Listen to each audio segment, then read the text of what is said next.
Bismillahirrahmanirrahim. Assalamualaikum warahmatullahi wabarakatuh. Asyhadu an la ilaha illallah, asyhadu anna Muhammadar Rasulullah. Allahumma sholli ala sayyidina Muhammad wa ala ali sayyidina Muhammad. Kama sholaita ala sayyidina Ibrahim wa ala ali sayyidina Ibrahim bil alamina innaka Hamidum Majid.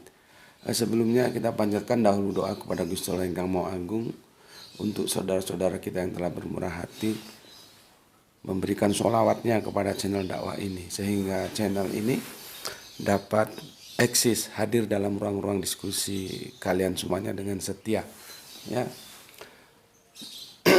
Dengan sebuah batuknya belum selesai, suaranya kadang-kadang berubah. Dengan sebuah harapan tentunya semoga sholawat itu menjadi catatan langit amal soleh bagi mereka dan keluarganya kelak, dan insya Allah akan memberikan balasan dengan balasan yang terbaik.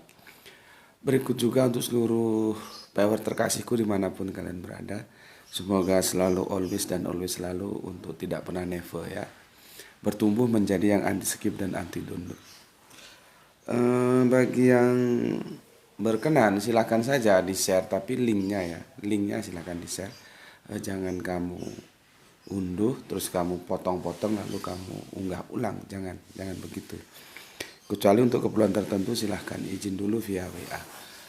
Berikutnya juga aku ucapkan terima kasih untuk kalian semuanya yang telah memberikan doa baik untukku.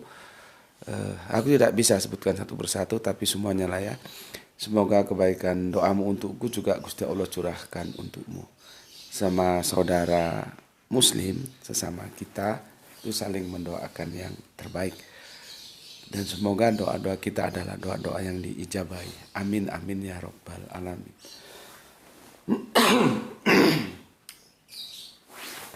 Oke.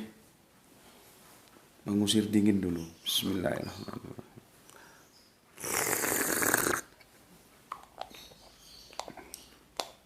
Mampir ngombe kali ini aku akan mengajak kalian mendiskusikan tentang bagaimana sebetulnya posisi tangan Yesus ketika tersalib, ya. Bagaimana sebetulnya posisi tangan Yesus ketika tersalib. Kalau yang umum kan begini yang kalian pahami. Nih. Ya, tapi ada juga yang begini, tangannya, fokus ke tangannya, ya.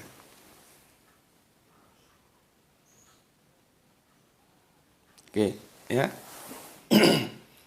Jadi ada yang satu papan itu. Ini nampak loh, tangan Bapak kalau gini nampak? Nggak nampak. Yang begini nggak nampak, ya. Ada yang ke atas semua tangannya, ada yang ke atas semua begini, ada yang ke kanan ke kiri begini, seperti gambar yang aku sampaikan tadi. Oke, kopinya masih kurang. Bismillahirrahmanirrahim.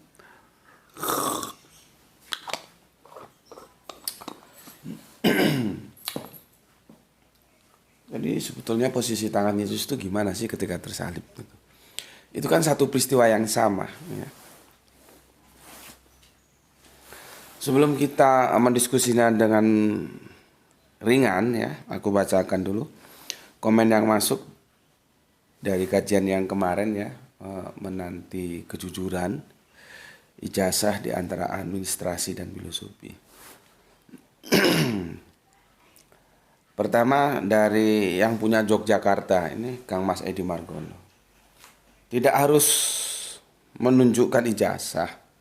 Cukup katakan wisuda tahun berapa, periode keberapa, bulan apa.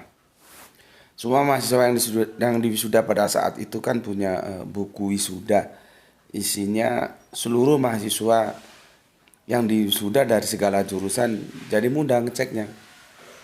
Ini pemikiran yang cerdas ini, Kang Mas Edi Margono ini, ya, dari Jogja. Ini cerdas banget nih. Jadi simple gitu loh. Kenapa harus dibikin ruwet? Masalahnya kan seperti yang tajuk aku bilang tadi. Masih ada nggak kejujuran di antara kita? Ya.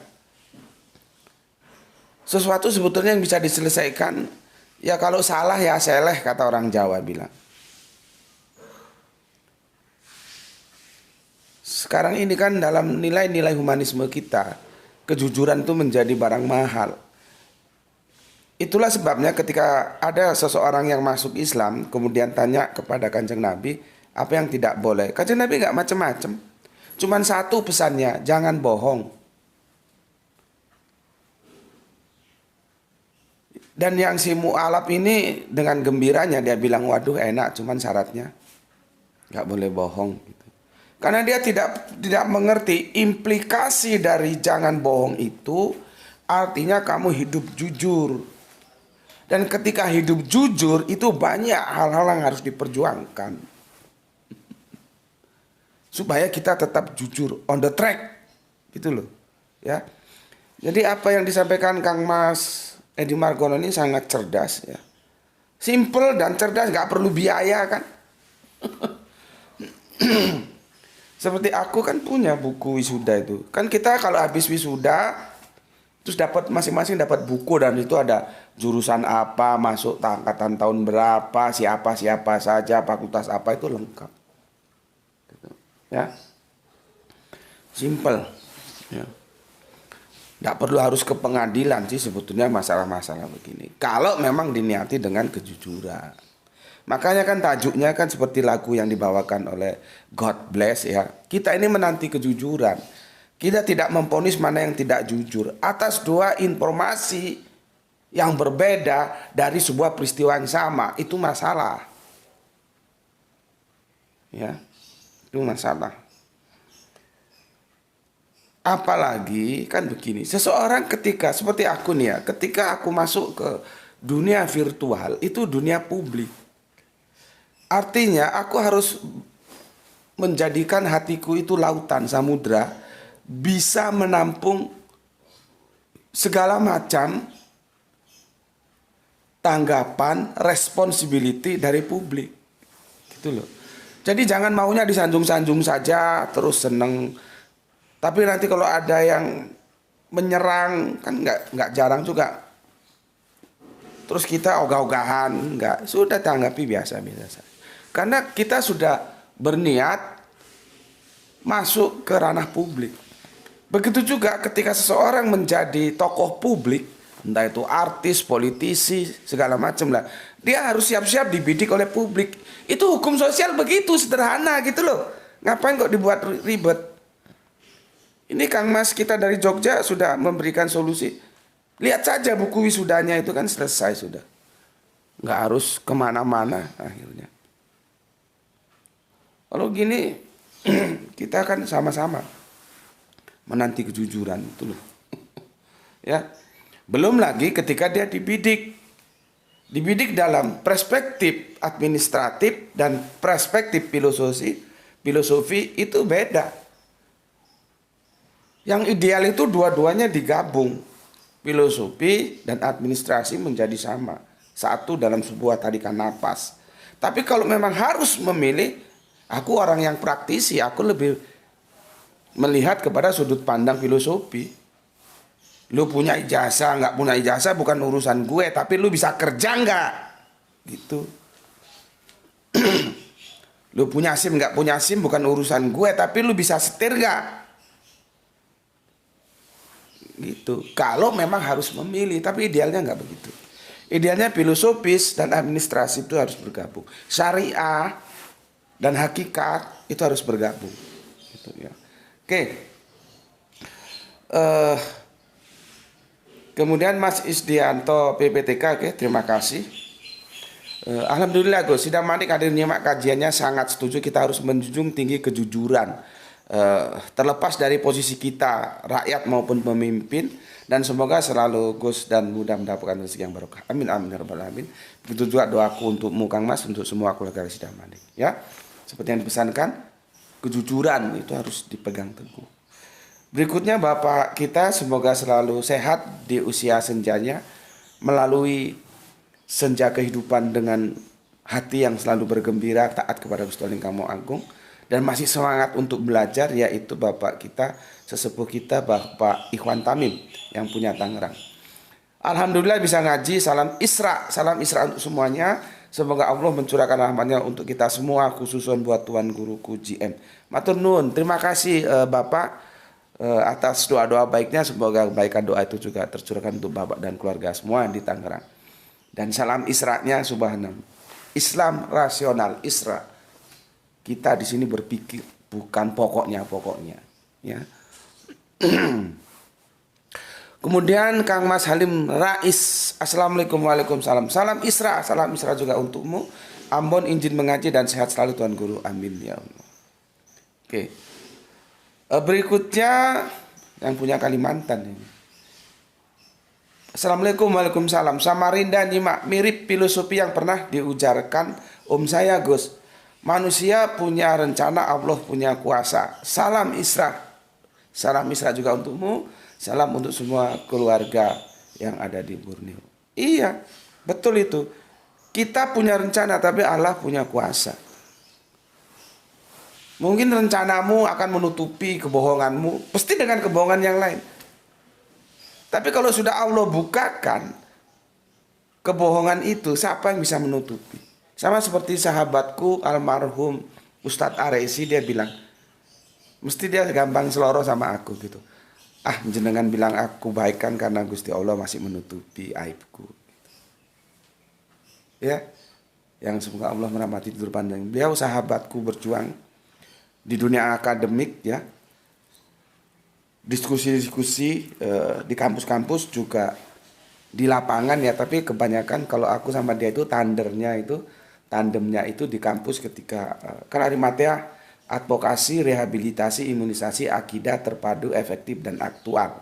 Ya, itu dua bidang diskusi akademik di kampus, dan di lapangan juga kita menangani kasus-kasus pemurtadan. Gitu. Beliaunya ini lebih seringnya di akademisnya, tapi pun di lapangan juga kadang-kadang ya kita tandem juga. Gitu, ya. Dia bilang begitu. Saking akrabnya ketika dia divonis kanker ada di ususnya itu, semua belum tahu, keluarganya belum tahu, tapi hasil ronsen justru dikasihkan aku dulu. Jadi aku dulu yang paling tahu ketika dia divonis. Pada waktu itu aku diajak ngaji sama beliau ke Prof. Ika Rohjatun, ini profesor ahli hama pertanian ya. Dan semua mahasiswanya itu diajak ngaji ke dia. Apapun agamanya diajak ngaji ke dia, terutama yang doktoral yang S3-an itu. Apapun agamanya. Karena apa? Karena dia membidik Al-Qur'an dari sisi sains, bukan dari sisi akidah. Jadi dia tidak masalah. Sains itu kan netral dia. Jadi makanya siapapun dia wajibkan ikut ngaji ke dia. Gitu. Terutama karena expertnya di bidang pertanian khususnya hama yang menyangkut tentang itu. Cuman Pak Ika Profesor Rohjatun juga menurutku ada kelemahan karena dia menggunakan terjemahan Depak yang itu tentunya seperti kita tahu terjemahan Depak juga bermasalah, dan aku lihat pemahaman bahasanya Prof Ika itu juga masih lemah ya, dia tergantung terjemahan gitu. Tapi apapun bagiku itu sesuatu yang baik ya, karena dia mengajak orang mengaji gitu. Jadi kita lihat baiknya saja lah, ada kekurangannya ya kita benahi bareng-bareng gitu. Nah almarhum Ustadz Aresi ini, beliau yang ngajak aku ngaji ke Prof. Ika Rohjatun itu.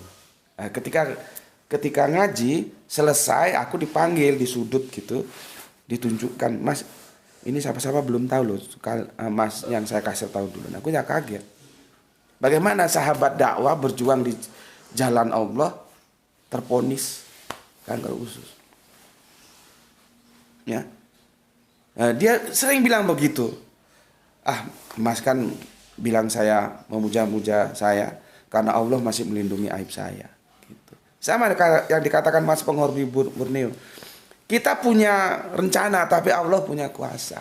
Dan kalau pepatah Belanda ini, secepat apapun kebohongan itu berlari, satu waktu dia akan terkejar oleh kejujuran. Jadi tinggal nunggu momen aja, saat. Kalau nggak tahu momen sa'ah, maka sa'ah dan kiamah itu beda. Ya, Ini khusus untuk otak-otak cerdas ini. Kalau otakmu otak fotokopi sulit menerima penjelasanku.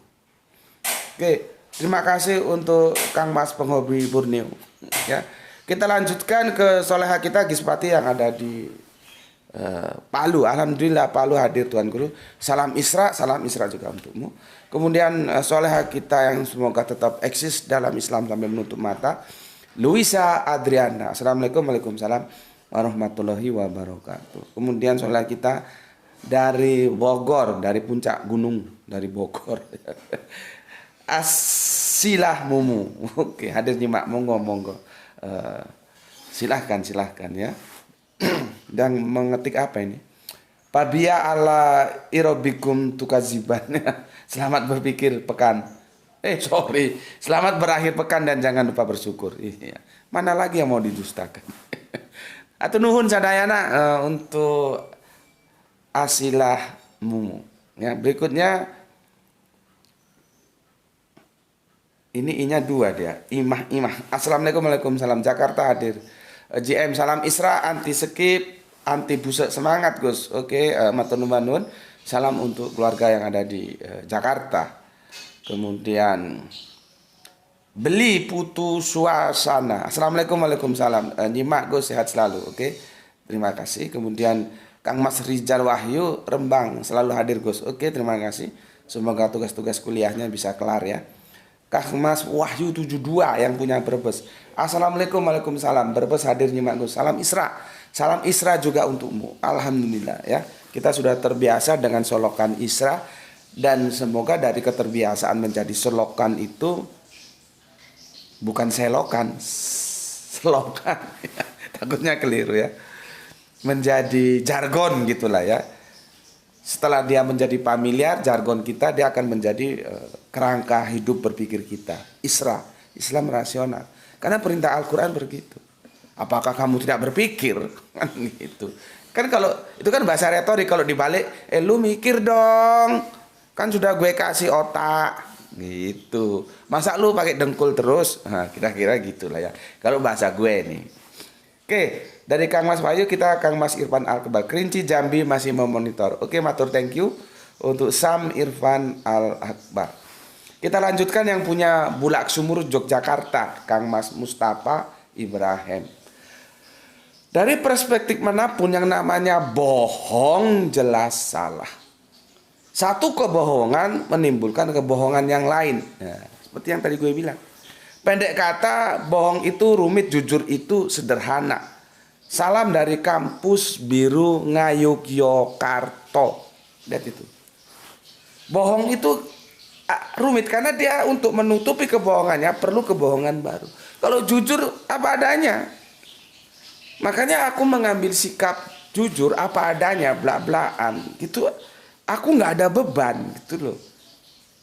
Ya kalau kehidupanku begini ya begini aja, mau bilang apa? Masa mau bilang punya deposito 1 miliar? Nanti orang kan ya tertawa. Tiba-tiba dia datang ke sini loh, katanya depositonya 1 miliar, kok ngontrak itu. Kan malu jadinya. Tapi kalau kita belak-belakan enjoy saja. Ada teman ke sini misalkan dari Jakarta, dari mana datang gitu. Gus Peti gitu ya. Gus Peti kok sepedanya sepeda tua tahun 90-an itu. Aku nggak beban karena aku nggak bergaya. Orang kan bergaya hidup borjuis itu kan masalah. Kalau memang dia borju sih ya nggak ada masalah. Meskipun itu sebetulnya tidak baik ya. Tapi kalau sudah kere terus berpenampilan borjuis kan itu kalau aku sih beban. Nanti tiba-tiba ada yang datang ke sini terus lo kok jauh panggang dari api. Karena dunia virtual itu dunia kemasan. Ada sosok ya kita nggak bicara orang ya, bicara peristiwanya. Dia kalau foto-foto yang diunggah di publik virtual, entah di Facebook, di WA segala macam, itu selalu bersandar di mobil-mobil mewah. Apa kalau sedang perjalanan itu menunjukkan, pokoknya semuanya itu berkelas lah. Ada. Padahal gue tahu kehidupan kesehariannya. Nggak match, nggak connect antara dunia virtual dan dunia aktual. Makanya aku kan bilang kemarin, berapa lama yang lalu kan kita sudah membidik khususnya tentang kesolehan. Hati-hati dengan kesolehan virtual. Hati-hati. Dan itu kalau bisa, kalau ada orang soleh di virtual tapi bajingan di aktual, itu tak hajar sama aku mukanya itu. Bikin malu aja. Sudah ngomong belak-belakan aja, bajingan-bajingan, soleh-soleh gitu loh. Tapi kan banyak sekarang, bahkan sampai yang top-top menjadi publik figur, dunia virtualnya soleh banget. Tapi dunia aktualnya ternyata bajingan. Cuman masalahnya publik juga mau ditipu seperti itu loh penyakitnya. Yang alasan inilah, yang itulah, yang sodakolah, yang teteh bengek lah. Publiknya goblok juga, mau aja ditipu. Ya kan ada otak, bisa ini orang ini ngomongnya bener nggak ya? Kan bisa dilihat. Kalau sesuai dengan Al-Quran dan hadis, ambil. Kalau tidak, siapapun yang ngomong, mau di framing seperti apapun kesolehannya, nggak usah didengar, nggak usah dilihat, biarin aja. Gitu. Ya, oke. Kita lanjutkan. Dari Kang Mustafa Ibrahim yang punya Bulak Sumur Jogja, kita ke Kang Mas Sahran Gipari. Baru nyimak malam hari. Hampir ngombe itu pagi, beliaunya sibuknya tidak teratasi sehingga malam hari. Tapi sesuatu yang patut kita jadikan contoh, tetap memberikan waktu untuk belajar. Meskipun telat malam hari, kagak apa-apa. Karena lu semua kan punya waktu kesibukan sendiri-sendiri, nggak apa-apa. Tetap semangat. Terima kasih matur tengkung untuk Syahran Gifari, yang mas kita yang satu ini. Biasanya dia menyampaikan ramalan cuaca juga. Mas Arif Musinin Tuban hadir Gus. Oke, matur thank you. Salam untuk istrinya, semoga tetap istiqomah. Nah, ini kapan-kapan kita bahas istiqomah ya. Di dalam Islam ya. Ini istri beliau kan mu'alaf ya. Dibina yang baik, tunjukkan Islam bagaimana ya. Sebisamu, nanti kalau nggak bisa perlu bantuan lain monggo. Tapi utamakan kamu dulu. Nanti kita kapan-kapan bahas istiqomah ya. Karena banyak orang salah memahami Quran surat Al-Fatihah. Ihdinas siratal mustaqim. Itu banyak disalahpahami, terjemahannya kacau itu. Tapi kan orang diam semua. Pada geblek. Ada salah kok dibiarin. Salah itu dibenerin gitu loh, supaya umat ini nggak keliru. Nanti kapan-kapan kita bahas itu. Ya. Aku bukannya nggak seneng aja aku lihat ustadz-ustadz di TV-TV, di YouTube yang keren-keren itu, seneng aja. Bukannya nggak seneng.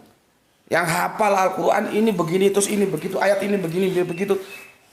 Monggo. Mau alumni Indonesia, mau alumni luar negeri yang Maroko, Teteh Bengek, Aljazair, Kairo, Mesir, terus masuk ke Madinah. Ada yang dari Afrika itu mana? Yang sekarang menjadi acuan juga, nggak tahu aku apa, lupa aku namanya. Bukan, Maroko itu sebenarnya sudah masuk Afrika tapi masih ada Arabnya dia. Yang Afrika murni. Ya.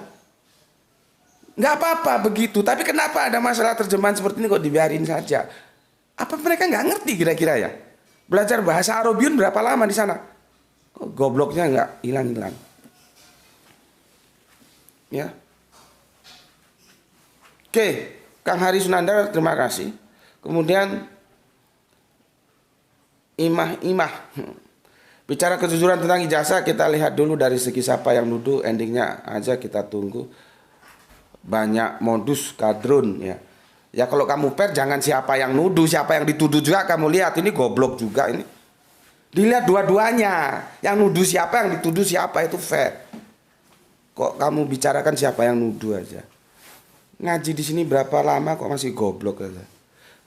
Seperti aku berusaha memposisikan, kalau kita kajian komparatif religion, baik Islam baik Kristen itu kita dudukan di atas satu meja yang sama. Harus dibikin sama dulu, baru kita kupas tuntas. Gitu loh. Orang aku gini aja masih dituduh menyerang atau menuduh gimana. Apalagi yang kamu asal jeplak aja. Jadi jangan siapa yang nuduh, siapa yang dituduh juga dilihat dua-duanya. Kita tidak punya kepentingan membela yang mana. Yang kita kepentingan informasi yang jujur ini seperti apa sih? Gitu loh. Ya. Berikutnya Kang Diablo Bandung. Kati lu Kang, kumaha pawartos nak damang? Nomor kati lu, kahiji kapan? Atau nuhunnya, terima kasih untuk Kang El Diablo. Berikutnya Kang Mehanem Nganjuk nomor setunggal. Oh, nomor 1 dia. Bu 99 hadir. Oke, terima kasih. Oke, aku akan bahas tentang Bang Boy. Triggernya di sini kajian kita, Bang Boy. Begini dia bilang, seorang Gus Betik ternyata ikut terpengaruh juga dengan sebuah polemik yang diwacanakan. Menurut Gus Betik, siapakah yang harus memberikan bukti atas wacana ijazah palsu, pemfitnah atau yang difitnah? Pihak pemfitnah tidak berhak menuntut bukti atas kebenaran ijazah terhadap yang difitnah sebab tidak terkait langsung dan tidak ada kerugian. Yang berhak menuntut adalah pihak sekolah yang terkait langsung atau pemfitnah mencari data dari pihak sekolah terkait untuk sebuah pembuktian. Kok seperti masuk ke ruang pengadilan ya. Bang Boy ya, seorang Gus Betik ternyata ikut terpengaruh ya. Ini pernyataan atau pertanyaan? Coba. Ini pernyataan atau pertanyaan? Beda loh, kalimat pertanyaan sama pernyataan. Kalau aku menilainya ini pernyataan, bukan pertanyaan. Maka kalau pernyataan aku bilang lu gagal paham. Makanya kalau lihat kajian-kajianku itu tolong diperhatikan yang jelas. Jangan keburu memberikan pernyataan dan ternyata salah. Ada urusannya apa gue terpengaruh? Coba. Urusannya apa? Gue hanya ngomong bahwa kita butuh kejujuran. Ya. Karena tidak ada sesuatu yang bisa dibangun tanpa kejujuran. Itu yang pertama. Berikutnya, aku tidak mau memisahkan masalah ini antara administratif ataupun filosofi. Karena itu harus tergabung sama-sama. Kalau kita bawa ke dalam perspektif teologis, syariat dan hakikat itu tidak bisa terpisah. Dia menjadi satu tarikan napas. Meskipun kalau aku harus memilih, aku lebih cenderung kepada yang filosofis. Gue tidak ngurus mau lu punya ijazah mau kagak, yang penting lu becus kerja kagak. Itu masalahnya. Dan aku ini memaparkan, ini loh ada peristiwa, ayo kita diskusikan. Bukan aku terpengaruh. Sama dengan wartawan, kalau kamu bilang begitu wartawan yang ingin menyampaikan pemaparan sebuah berita, ya kalau cara pandang goblok seperti ini ya menurutmu semua wartawan terpengaruh. Gitu loh. Terpengaruh apanya? Nggak ada untungnya kok. Ya. Jadi lihat dulu apa yang aku sampaikan baru kamu pahami.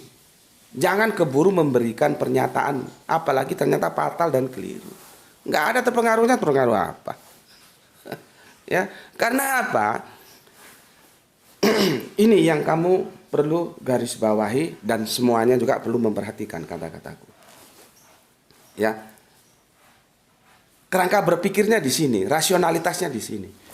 Sebuah peristiwa yang sama, ya, ketika dia dilaporkan dengan dua cara yang berbeda atau dia dinyatakan dengan dua cara yang berbeda, maka probabilitinya pertama, dua-duanya salah.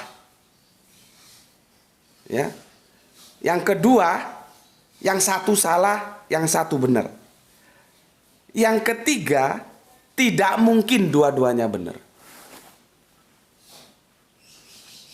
Kecuali nanti ada klausul yang bisa menjelaskan, oh dua-duanya itu begini loh. Sehingga bisa diterima. Kalau nggak salah, gue kan pernah ceritakan kepada lu tentang hadis bagaimana Kanjeng Nabi pipis. Itu secara diametral itu berbeda. Yang satu itu bersumber dari Bunda Aisyah, dia istrinya tentu dia tahu dong bagaimana suaminya pipis. Yang satu seorang sahabat setia. Sahabat setianya tahu dong orang dia selalu mendampingi Kanjeng Nabi. Artinya dua sumber ini sama-sama kuat tapi laporannya berbeda. Yang satu mengatakan kalau Kanjeng Nabi pipis dari Bunda Aisyah itu jongkok. Tapi dari sahabat ini tidak, Kanjeng Nabi kalau pipis berdiri. Ini dua hadis sama-sama sahih. Kalau kita mustalah hadis di pesantren sama-sama sahih. Ini diametral loh. Tapi ternyata ini bisa diketemukan sama-sama benernya. Bagaimana teknik mempertemukan dua informasi yang berbeda ternyata sama-sama benar dari suatu peristiwa yang sama. Peristiwanya akan sama, pipis. Nah itu sudah aku jelaskan. Kalau nggak tahu tanya sama seniormu. Cuman kerangka berpikir yang itu menjadi acuan utama seperti tadi. Satu peristiwa dilaporkan dengan atau dinyatakan dengan dua pernyataan berbeda. Itu probabilitasnya tadi itu. Ya, sama-sama benar, nggak mungkin. Kalaupun mungkin harus seperti tadi yang aku jelaskan tentang hadis. Gimana cara merukunkannya? Ya. Dua-duanya salah itu tambah mungkin. Yang biasanya paling banyak itu kalau kita pakai kurva normal, satu benar, satu mesti salah. Gitu loh. Itu sebetulnya trigger yang mau aku sampaikan ke kamu. Jadi kalau kamu baca kitab suci, ada informasi yang menurutmu bertabrakan, kamu kaji dengan landasan berpikir rasional yang aku jelaskan tadi. Bukan masalah pengaruh nggak kepengaruh. Gimana? Bismillahirrahmanirrahim.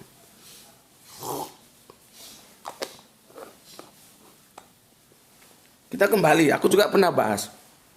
Meskipun hanya sekilas, tidak dalam bentuk video utuh, tidak dalam bentuk video khusus. Ya. Peristiwanya sama, Super Semar. Aku lihat itu di TV sampai aku kadang-kadang terkesima, kok bisa begini ya. Saksinya sama-sama masih hidup. Dan itu diwawancarai bareng. Coba. Yang satu bilang ketika Super Semar itu diminta yang diutus oleh Pak Harto itu kalau nggak salah kan semoga Allah selalu merahmati tidur panjang Pak Harto. Juga tidur panjang pangapnya pada waktu itu kalau nggak salah tolong dikoreksi kalau salah. Pak Yusuf yang dari Makassar. Subhanallah Pak Yusuf ini juga amalnya banyak. Karena ketika aku ada dakwah ke Makassar aku ditunjukkan sebuah apa namanya ya dia bekerja untuk amal gitu loh ya, untuk dakwah seperti apa namanya itu, ketika kita punya lahan diberikan tuh apa sih namanya, error aku. Ya, wakaf. Jadi subhanallah Pak Yusuf ya, dia juga bersolawat untuk Islam ya. Tapi seperti yang kita tahu takdir mengatakan beliau kan tidak punya keturunan sepertinya. Ini kalau salah tolong dikoreksi. Dan aku bilang begini karena aku pernah ke Makassar dan aku ditunjukkan teman-teman Makassar. Ketika Super Semar itu diminta oleh utusan, tolong dikoreksi kali lagi, sepertinya di TV itu yang diutus Pak Yusuf atau siapa gitu ya. Ada beberapa orang. Ya, Super Semar itu diminta. Satu mengatakan Pak Karno itu dalam todongan pistol. Yang mengatakan itu pengawal. Satu lagi bilang, oh tidak ditodong pistol. Kalau ditodong pistol kan tak tembak kepalanya yang nodong Pak Karno. Coba. Ini saksinya sama-sama masih hidup. Tapi kita kan tidak menjadi saksi mata di ruang dan waktu saat itu. Kita generasi anak-anak. Itu peristiwa bapak-bapak kita. Kita membacanya kekinian. Peristiwanya sama, meminta surat Super Semar. Yang satu mengatakan ditodong pistol Bung Karno, yang satu mengatakan tidak ditodong pistol. Saksinya sama-sama hidup, sama-sama diketemukan. Gimana cara merukunkan ini? Tuh. Makanya aku bilang dalam kajian-kajian teologis sejarah itu perlu. Cuman dia tidak absolut, harus hati-hati. Kalau mau absolut ya kembali ke kitab sucinya. Diuji dulu itu benar-benar kitab suci atau kitab yang dianggap suci. Itu beda juga. Gitu loh. Ya. Nah, sekarang kita kembali ya ke masalah Yesus. Ya, kalau kita nyebutnya kan Kanjeng Nabi Isa. Makanya kan penjelasan-penjelasan tentang penyalipan sosok yang kita muliakan sebagai Kanjeng Nabi ya. Ini nggak tahu nih Kristen-Kristen tahu nggak bahwa umat Islam tuh memuliakan Kanjeng Nabi Isa yang disebut Yesus. Tapi kalau mereka bilang Yesus bukan Isa ya, ya sudah, nggak ada masalah dan nggak usah ikut-ikut ke dalam polemik comparative religion. Ya, kalau mengimani bahwa Yesus itu bukan Isa dan jangan percaya hari kenaikan Isa Al-Masih karena di kalender itu ditulis Isa Al-Masih bukan Yesus Kristus. Kan simple. Harus konsekuen dong dengan pilihan. Kalau ada pada pilihan Yesus bukan Isa ya sudah. Ngapain komentar pada tajuk-tajuk channel-channel comparative religion orang dia mengatakan bahwa Yesus bukan Isa. Kan begitu. Kembali yang jadi masalah kan satu sosok yang sama. Siapa Yesus? Dilaporkan oleh dua kitab, Perjanjian Baru dan Perjanjian Terakhir dengan laporan yang berbeda. Mana yang benar?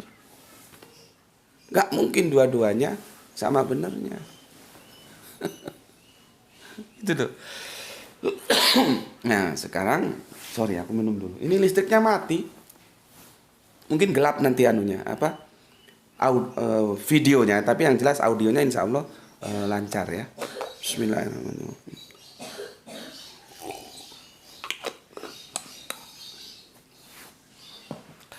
Jadi begini, pada satu ketika aku diundang oleh salah satu kampus ya.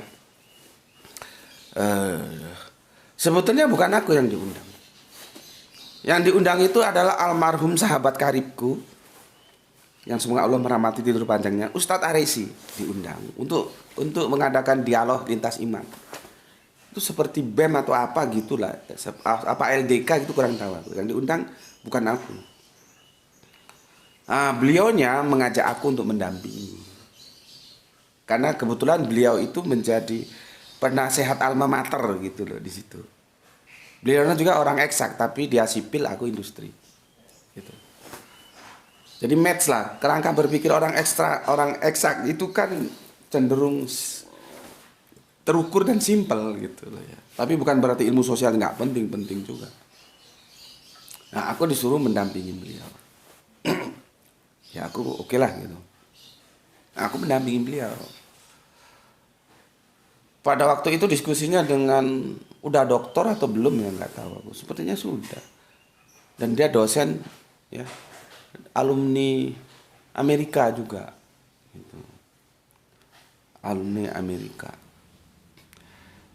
Di acara itu aku sempat uring-uringan, sempat marah terhadap panitia gitu. Jadi aku sebetulnya karena aku nggak bisa diganggu, sifat dasarnya itu muncul jadinya kalau aku diganggu. Sifat dasarnya anak jalanan ya wis uraan ngono. Karena terganggu aku. Bayangkan, panitia datang meminta materiku, aku kasih kan gitu. Terus aku bilang, nanti tolong materi dari teman Kristen sampaikan ke aku.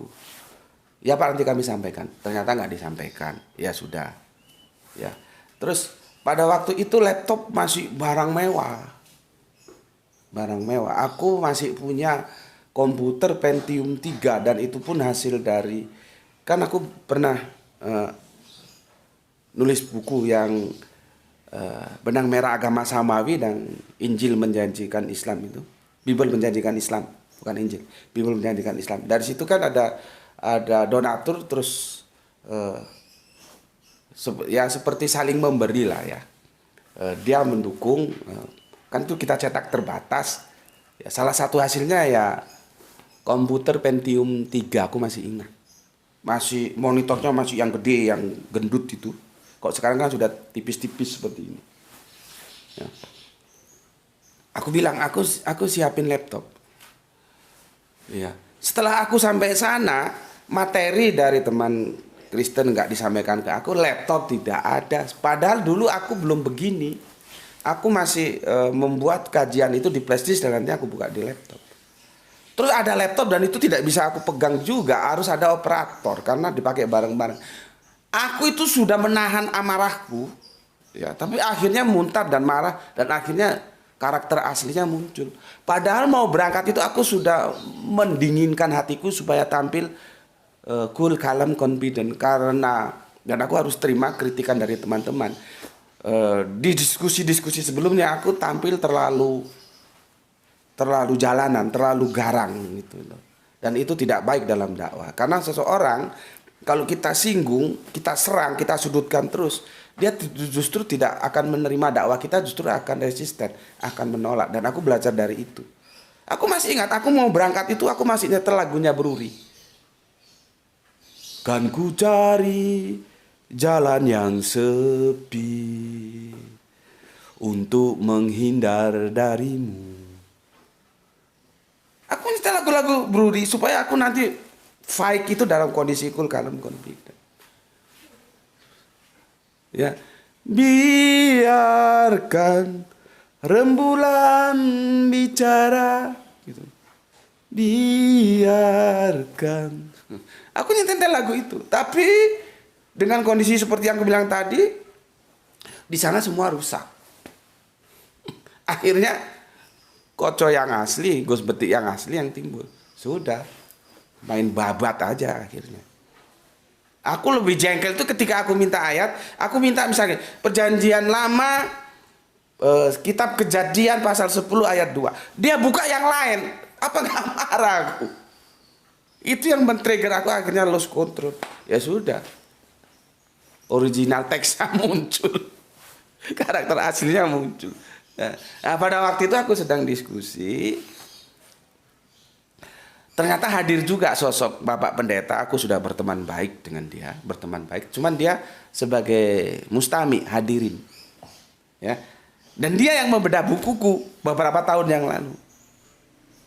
Jadi aku ini bermain di dunia kristologi, comparative religion itu bukan barang baru, bukan kemarin sore.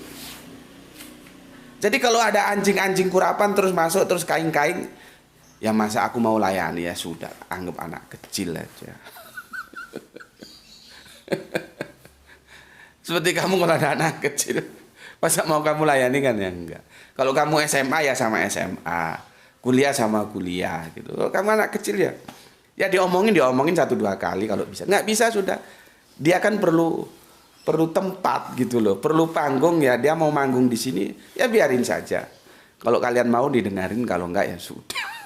Kalau aku enggak pernah. Lihat namanya aja sudah enak langsung skip. Skip itu maksudnya dilewati ya, bukan dihapus. Aku enggak pernah menghapus konten komentar.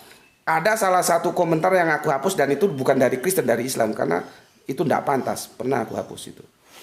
Tapi selama dia masih dalam batas-batas tertentu, aku biarkan. Dan aku tidak pernah menghapus komentar kalian, kecuali yang tadi itu. Dan itu justru bukan dari komentar teman Kristen, tidak. Dari teman Islam. Karena menurutku tidak pantas. Ada akhlakul karimah yang harus kita junjung. Ketika itu menyangkut personality ke orang. Karena semua orang itu perlu untuk mendapatkan pengakuan bahwa dia tidak seperti yang dikatakan. Gitu. Orang mengatakan kan belum tentu persis dengan apa yang dikatakan. Gitu. Jadi intinya aku ngajak lu ngomong yang baik-baik lah mulut lu gitu. Dan itu Islam. Karena dia menyorang personal. Ya.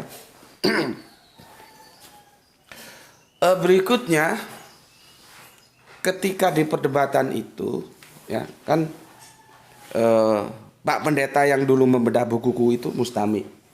Dia di belakang duduk. Jadi aku nggak tahu apa komentar dia. Aku taunya setelah jeda ada mahasiswa laporan ke aku. Ya, lihat peristiwanya. Pak Pendeta ini duduk karena dia hanya tamu.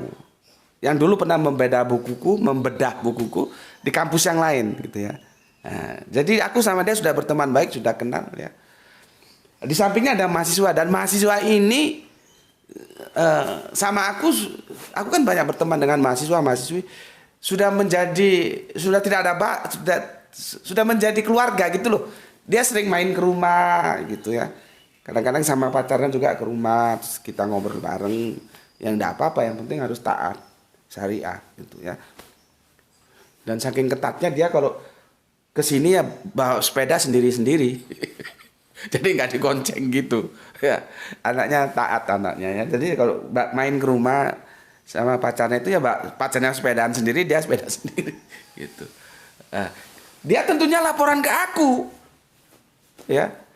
Dia akrab, dia laporan ke aku apa yang dikomentari oleh pendeta ini. Pertanyaannya simpel. Ya. Kan Al-Quran mengkritik keras tentang peristiwa-peristiwa penyaliban terhadap Yesus itu. Ya. Maka aku jelaskan, ya wajar tuh. Kalau Al-Quran itu mengkritik keras. Karena dia sifatnya pembenar. Membenarkan sejarah yang telah berlalu. Yang namanya membenarkan itu mesti di belakang. Nggak mungkin di depan. Justru yang depan-depan itu yang setelah terkontaminasi itu dibenarkan kembali. Sudah begini-begini dikembalikan ke track gitu loh. Ya, seperti di Al-Quran dijelaskan, Kanjeng Nabi Isa itu membenarkan Torah. Dan dia menerima Injil. Karena apa? Karena dia di belakang. Nggak mungkin Torah membenarkan Injil. Nggak mungkin, orang Torah itu duluan kok. Ya, jadi di Al-Quran itu dijelaskan ya. Nanti cari ayatnya berapa itu ya, supaya kamu juga buka-buka Al-Quran. Kanjeng Nabi Isa itu di samping menerima Injil, dia juga membenarkan Torah. Maka Injil itu di belakang. Berikutnya Al-Quran begitu juga. Jadi Kanjeng Nabi Muhammad selain menerima Al-Quran, Al-Quran itu membenarkan Torah dan Injil. Karena ada dua yang di depannya gitu loh. Jadi itu namanya kerangka berpikir saling berkesinambungan. Kalau kita tarik, makanya nanti orang salah memahami. Juga kalau kamu ngaji, jangan goblok kamu tanya kepada ustadzmu. Nasak mansuk itu bukan per ayat, tapi per kitab. Gitu loh. Di surat Al-Baqarah itu kan mana yang Allah sudah tidak perlukan ya tidak difirmankan lagi. Mana yang diperlukan Allah firmankan lagi kepada Kanjeng Nabi Muhammad dan termasuk dalam Al-Quran. Jadi Al-Quran itu sudah sebegitu adanya yang kita terima. Tidak ada nasak mansuk. Nasak mansuk itu berkitab. Perjanjian lama, perjanjian baru, perjanjian terakhir. Apa yang tidak perlu sudah dinasak, apa yang perlu dimansuk gitu loh. Berkitab bukan per ayat. Karena kan kerangka berpikir ini Al-Quran, ayat ini dinasak masuk oleh ayat. Enggak, goblok. Enggak ngunu. Ya, sebenarnya.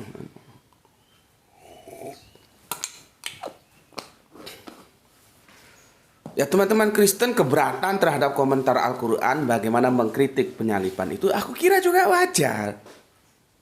Aku bisa menerima gitu loh. Karena apa? Salib itu menjadi fundamental dalam kekristenan. Kalau nggak ada salib nggak ada Kristen. Tiba-tiba 5 atau 6 abad kemudian dikritik habis oleh Al-Quran. Kan babak belur nih Kristen. Makanya kan Petrus menulis. Ya. Apabila Yesus tidak tersalibkan, maka sia-sialah keimananmu dan sia-sialah pewartaan kami. Gitu. Nah, ini kalau nggak tahu skema kekristenan agak bingung. Karena apa? Karena soteriologi itu yang disusun oleh Paulus itu berpusat pada salib, maka disebut soteriologi salib. Nah, di sana teman-teman Islam kalau mau mengkritik Paulus di sana silahkan. Terbuka lebar pintunya. Jangan kritik dia ke konsep teos. Ini Kristen juga supaya dengar. Kalau nggak terima, tunjukkan ayatnya. Ya, bahwa Paulus itu menolak Tritunggal. Paulus itu kalau dalam teos dia masih benar, dia tunggal. Lihat aja surat-surat Paulus, Allah yang esa, Allah yang esa. Allah yang tunggal, ada yang Allah yang tunggal. Nggak pernah Allah yang Tritunggal itu nggak ada. Ini teman-teman Kristen seharusnya cerdas lah. Kan Paulus orang penting. Lihat apa yang dia katakan tentang teos. Paulus mengatakan Yesus Tuhan, iya. Tapi Paulus tidak pernah satu ucapan pun mengatakan Yesus itu Allah. Tidak pernah. Nggak percaya. Tunjukkan di mana ayatnya. Kalau Yesus pernah dikatakan Allah sama Paulus. Tidak pernah. Masalahnya kalian gobloknya juga minta ampun. Makanya aku biarin aja, biar bingung, mampus kalian. Kalau aku ngomong Yesus itu Tuhan, yes, tapi bukan Allah. Otaknya bingung, Tuhan tapi bukan Allah gimana? Nah, pada saat itu aku memberikan simpel penyalipan. Bapak pendeta, kan gitu dong. Atau saudara-saudaraku, lihat. Aku minta klarifikasi. Sama seperti tadi. Ijazahnya asli, ijazahnya palsu. Pernyataannya berbeda. Satu peristiwa yang sama. Peristiwanya apa? Ijazah. Kan begitu. Sama dengan ini.